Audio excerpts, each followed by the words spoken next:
Good afternoon, everyone, and welcome to the COVID-19 update for Thursday, November 5th. Today we mark a terrible milestone for the state of Illinois. Following our largest single-day increase in deaths since early June, Illinois has now surpassed more than 10,000 Illinoisans lost to COVID-19. Each day we are losing more and more of our neighbors to this virus. That's not a trend that's going to turn around on its own. It's up to us, all of us, to do something to save the next family from tragedy. Because unfortunately, it could easily be yours. And to all those who have lost someone to this horrible, invisible virus, I am so sorry for your loss. I am so sorry for your grief. I'm so sorry that your personal tragedy is folded into this public one. Please know that the state of Illinois stands with you. We won't let your relatives, your friends, be forgotten. Please join me in a moment of silence.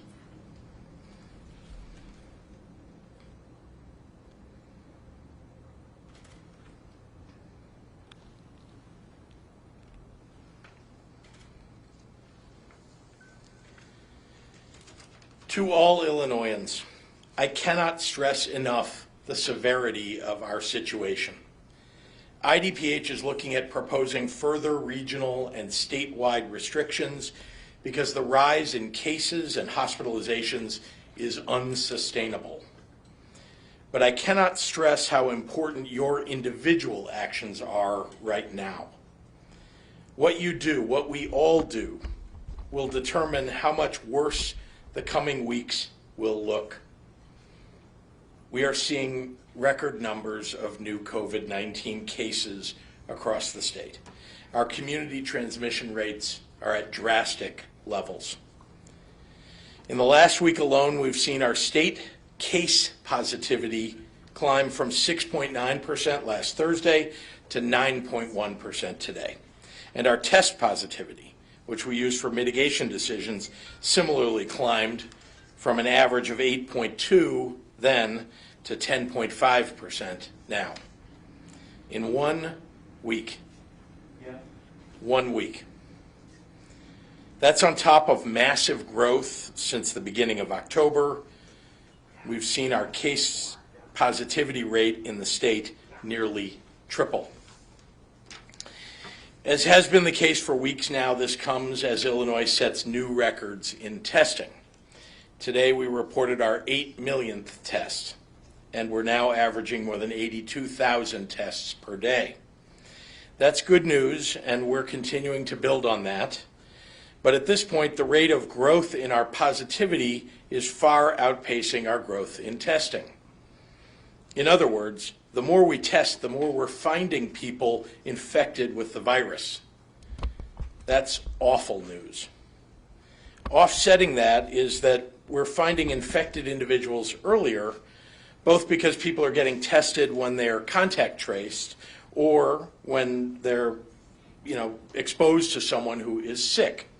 Both of those things, really. Don't wait until you develop any symptoms. The earlier that you test, the more likely you can limit the spread of the virus to your family, to your friends, or your coworkers. Across the state, our regional test positivity rates continue to reach new heights. Today, the region with the lowest average in the state is at 10.0%. That's Region 6, East Central Illinois. Region 1, the Northwest region, is at an alarming 15.8%. With Region 7, Will and Kankakee counties now following closely behind at 13.4%. Last Thursday, we saw a rolling average of 2,700 COVID-19 patients in our hospitals statewide. Today, that average is up over 3,400. That's up 120% since the beginning of October, when we were averaging just over 1,500 people in the hospital fighting COVID-19. Just think about that. We have more than doubled the number of people in our hospital system with this disease in just about 5 weeks, with no sign of slowing. We are just 3 weeks from Thanksgiving. We continue to see rising numbers of severe cases trailing rising hospitalization rates, which, mind you, is already a sign of severity on its own. The number of COVID-19 patients in the ICU is up more than 100% since October 1st. We entered last month with an average of 360 COVID-positive ICU patients in the hospital, and today we've more than doubled that with an average of 724. And since the beginning of October, the number of people fighting COVID-19 on a ventilator statewide climbed from around 140 to more than 300. Across the nation, we're seeing states and cities affected by this growing crisis, and they're responding by rolling back their reopenings. And over in Europe, France, England, and Germany are rising at such a quick pace that they're resorting to much more significant restrictions on all non-essential activities, as they too face case numbers and hospitalizations rising at a tragic rate. Remember that Europe fared much better than the United States over the last 5 months. So when they impose those severe mitigations, it's an indication that the virus is raging out of control there. And we are heading in a similar direction. The vast majority of people in this state want to keep themselves safe, their families and children safe, their parents and neighbors and friends safe.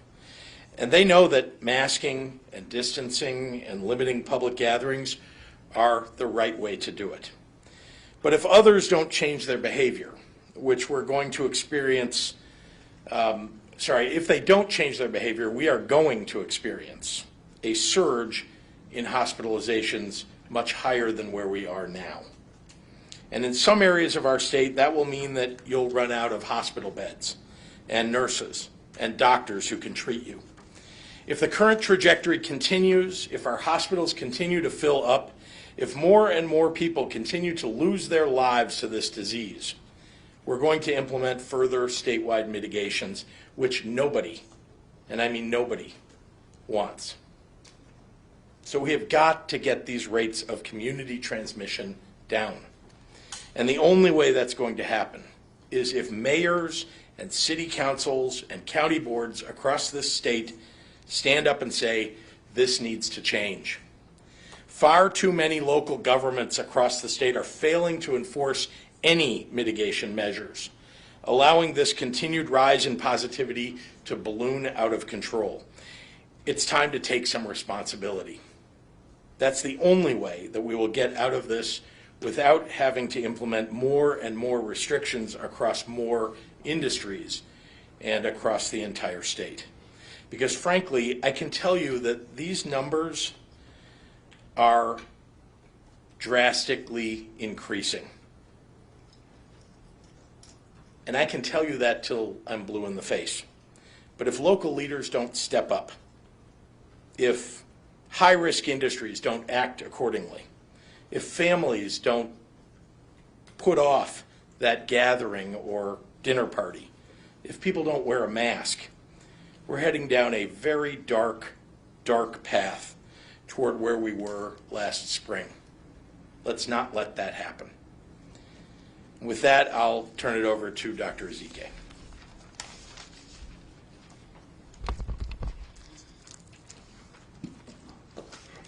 Thank you, Governor, and good afternoon.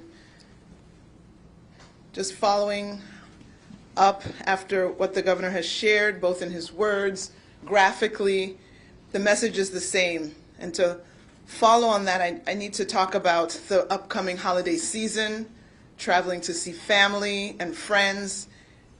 We just really need to think about this. Let's be clear, travel will increase your chances of contracting and spreading COVID-19, as will going to a crowded event, as will having multiple people in your home for Thanksgiving. So in terms of travel, we do recommend avoiding travel to areas of higher risk, but as you are seeing, that is almost everywhere. That includes essentially every county here in Illinois, that includes almost every state in the United States, and many countries around the world. Visiting counties, states, or other countries where there are fewer cases of COVID-19 might be a little less risky than visiting locations where there are higher rates, but there's still a risk, and there's just even the risk of just the traveling process. I want to make sure that every person watching, every person listening understands that there is significant potential for harm and death. Let's be very plain. And it's not just to yourself, for the people who feel nothing could ever happen to them, but it's to other members of your family and other people that you may not even know that you could unwittingly spread the virus to. Ultimately, the decision to travel or to have an event or to have a large Thanksgiving feast is yours to make. But I want to make sure that you can't say you didn't have all the information and the knowledge that COVID-19 is a serious disease. It's led to millions of hospitalizations and hundreds of thousands of deaths worldwide. I realize that some people may still choose to travel. Maybe you need to travel. Sometimes you'll have to travel. And in those instances, we are trying to provide guidance to help accomplish this in as safe a manner as is possible, knowing that we could never fully mitigate all the risk. So consider how you're going to travel or your mode of transportation. Obviously, when you fly, there are security lines as you go through the airport terminals. Think about a flight with layovers where it may be cheaper, but obviously that will pose more risk than a direct flight. Traveling by bus or train versus taking your own vehicle. Obviously, taking your own vehicle, if that's an option, would be safer. Traveling by bus or train, you might not be able to maintain 6 feet of distance, and sometimes that will be for extended periods of time during the journey. If you are driving your own personal car, plan out how you will do the stops for gas, for food, for bathroom breaks. Think about hand sanitizer and washing your hands frequently. IDPH has issued travel guidance and created a travel advisory map on its website.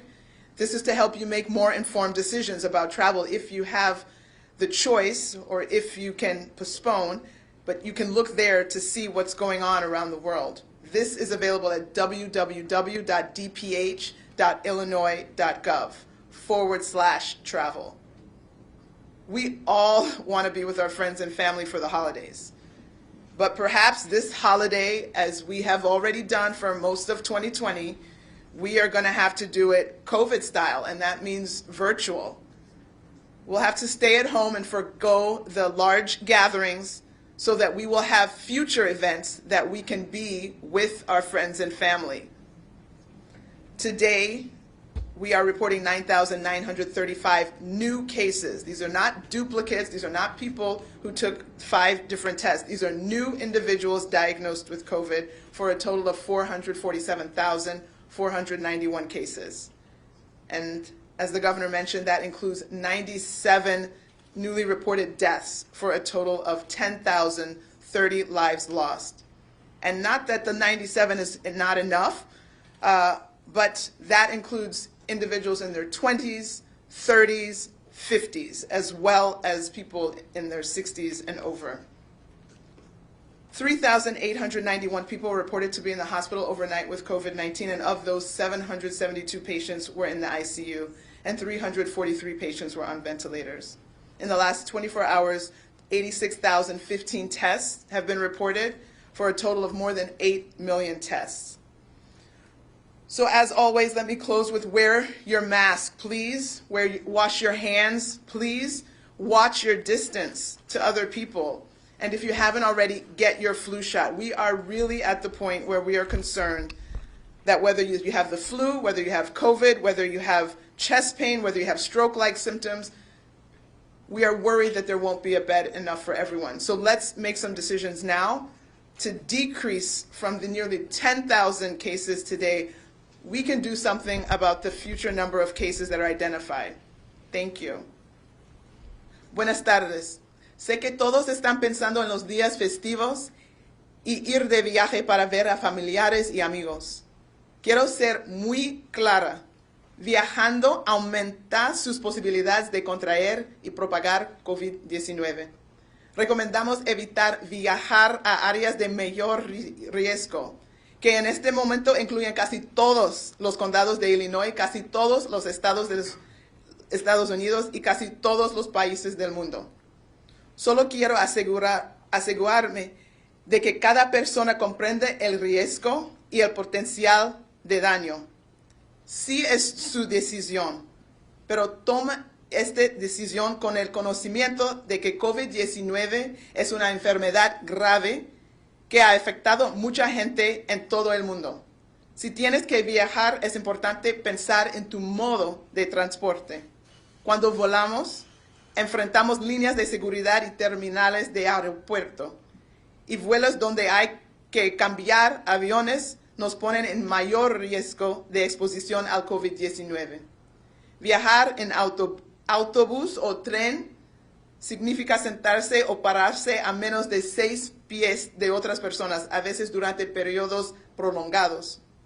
Si planeas conducir, las paradas para poner gasolina, comer o ir al baño pueden ponernos en contacto con otras personas y cosas que tocamos con frecuencia.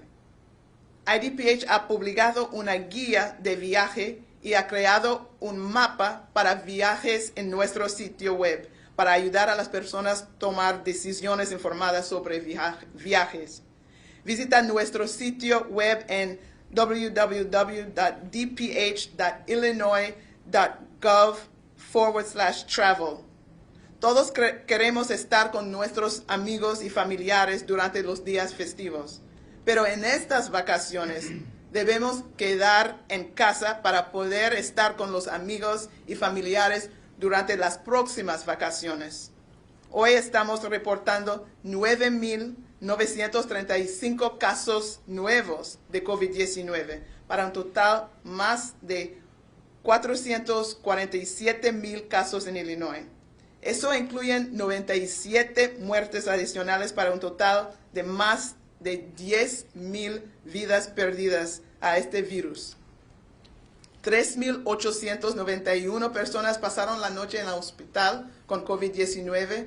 De ellos, 722 pacientes estaban en la unidad de cuidados intensivos y 343 personas estaban en ventiladores.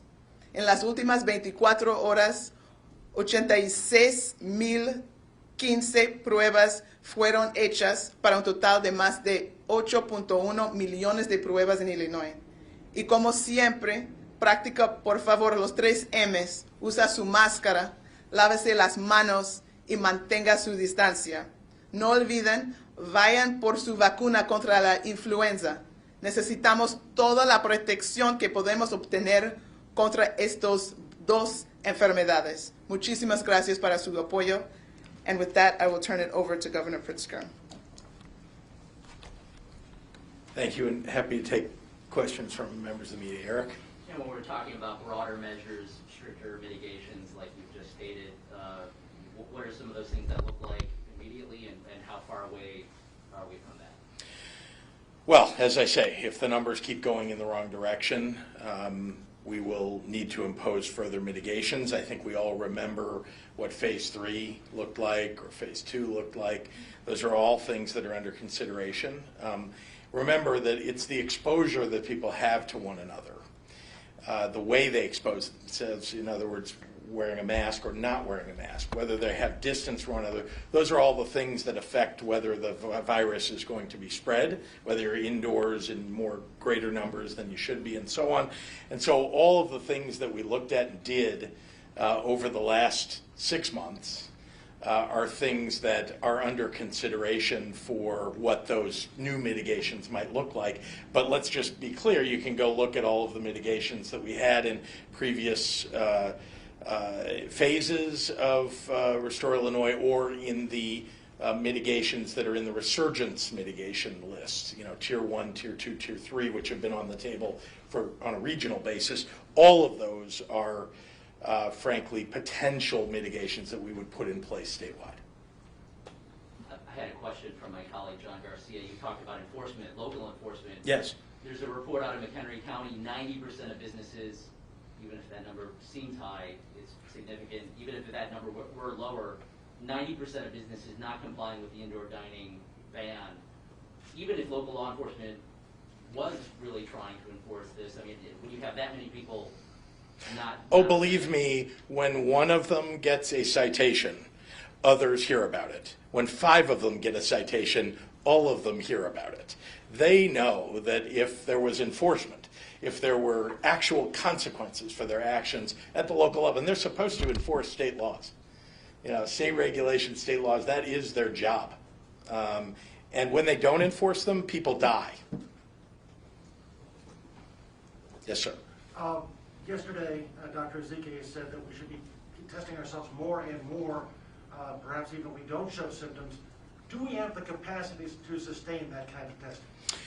We've been building that precisely for that purpose. We want people, in fact, it was part of my remarks today, just to remind you that even when you're not feeling symptoms, if you feel like you've been exposed to people or in an environment in which you could have contracted COVID-19 and you're not feeling symptoms, go get tested. And that's one of the reasons, frankly, that I think our state has been, over the last number of months, better off than many others, is that we have so many tests available for people to get.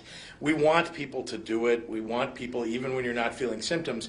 Look, early on here, you remember that we had to tell people, please don't get a test until you have symptoms, because there just weren't enough tests, right? That was very early in the pandemic. Now we're literally the 3rd largest testing state in the country. That doesn't mean that everybody can go every day and get a test and we'd be fine. But, at 80-some thousand tests per day, and you've seen we've steadily increased that from 60+ thousand, 70,000, 80,000. We're heading toward 90, 100,000. It won't be enough until we can start to get the virus under control for everybody to get a test all the time. But as I say, if you feel like you've been in a place where you may have come in contact with somebody who has COVID-19, go get tested.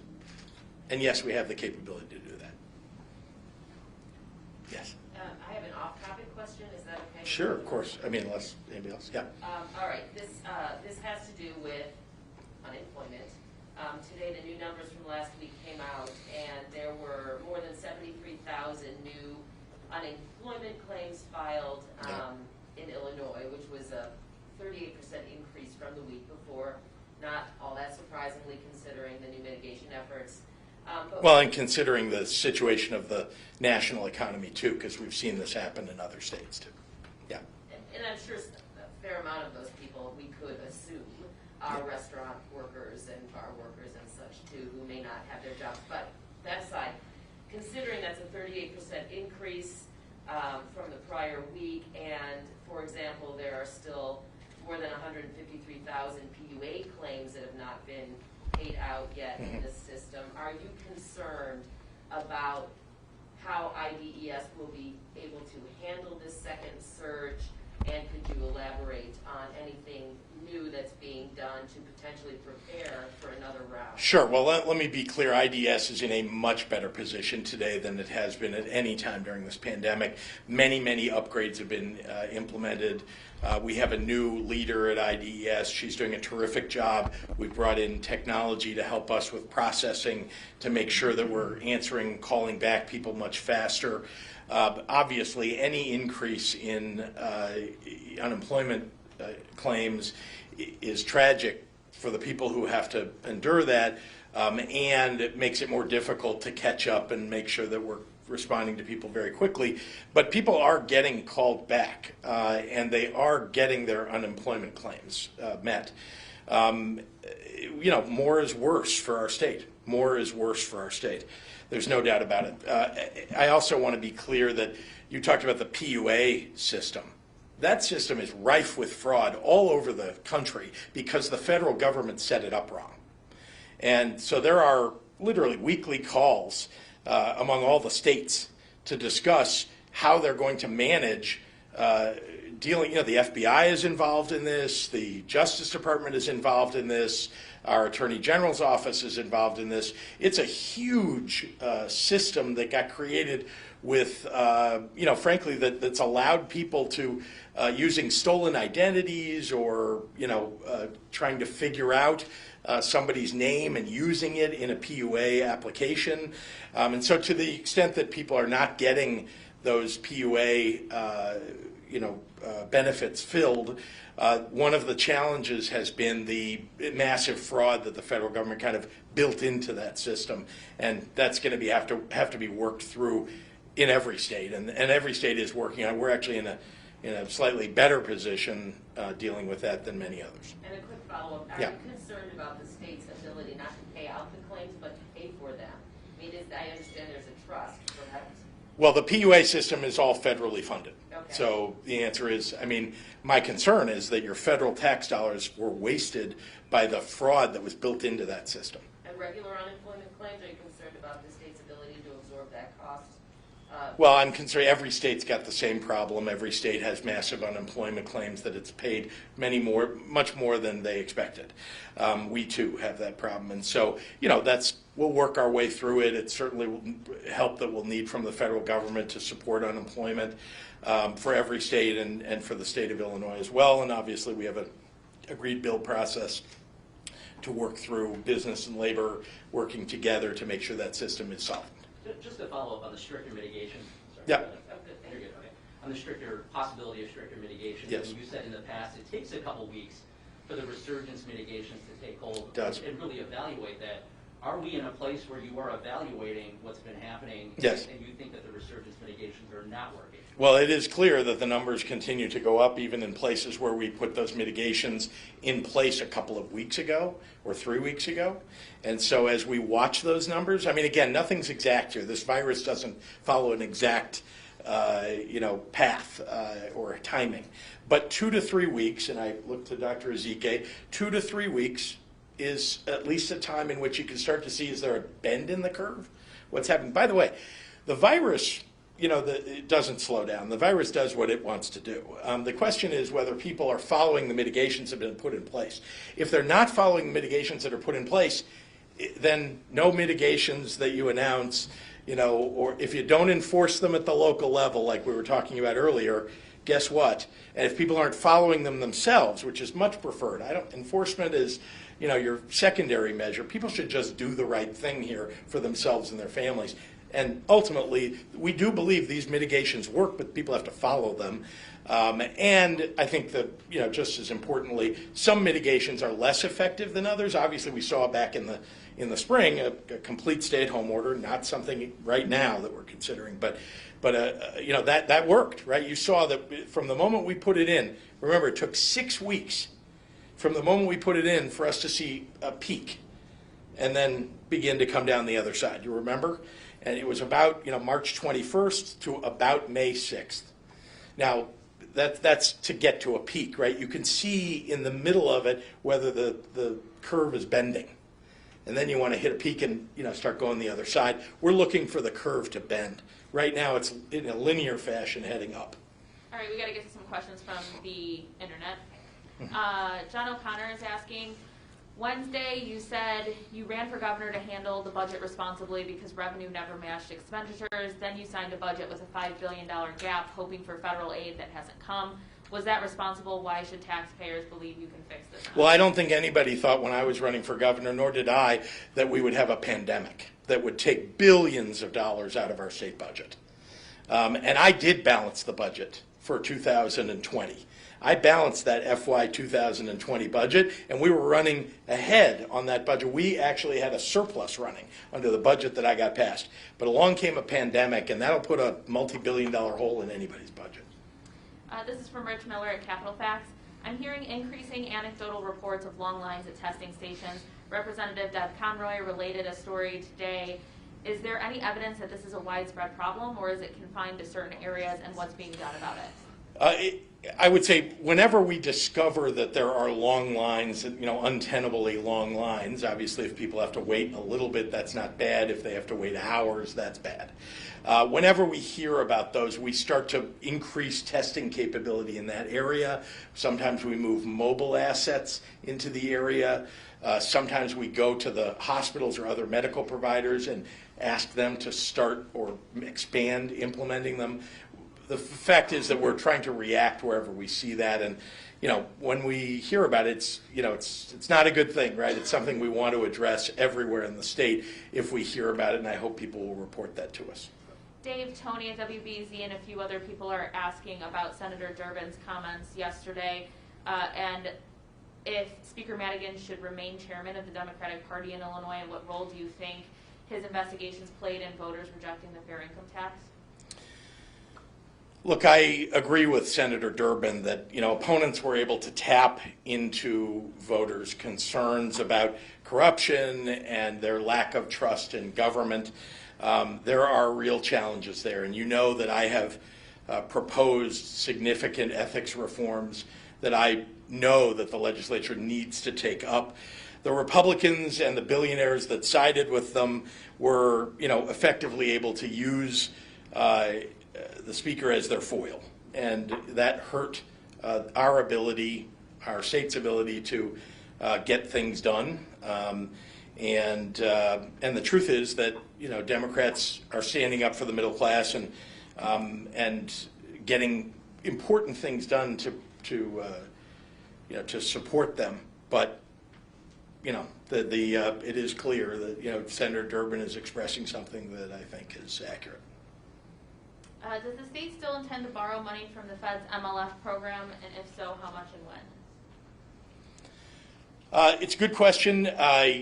First of all, with the fair tax being defeated by the Republicans and the billionaires, the fact is, as I have said, we're going to have to make drastic, really painful cuts, and that's just the kind of immediate challenge of the budget. And then add on top of that the failure of revenues from COVID. And so MLF will no doubt have to be part of the solution, but we need to make other structural changes, and I've asked the leaders to step up, and I mean of both parties, to step up with proposals to do that.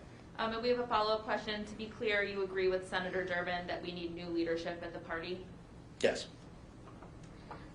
Jim Leach is asking, with local governments still defying orders to close indoor bar and restaurant service, at what point do you step in and assert your authority to address a statewide public health crisis? I'm sorry, can you repeat the first part of that question? With local governments still defying orders to close indoor bar and restaurant service, at what point do you step in to assert your authority to address a statewide public health crisis? Well, if they are not enforcing those local mitigations, then once again, moving the state backward, which is bad for every industry and bad for every individual in the state, frankly, other than it's going to bring down these metrics and these positivity rates and cases, which will be good for everybody. But if you want to keep the economy moving forward, they ought to go enforce the mitigations that we put in place. Shruti at Bloomberg and Jamie at the Tribune both have similar questions. How soon could we see a hospital bed shortage occur in Illinois, and in what regions are we worried about? And are there any plans to build any alternate care sites or open any of those? I think that's all on our website. You can see what the capacity is, I think, in every region on the website, hospitalizations, capacity levels. So that's all available to you. Please go to the IDPH website. I think you got almost everything. Make sure. Yeah, I think that's everything. Great. Thank you, everyone.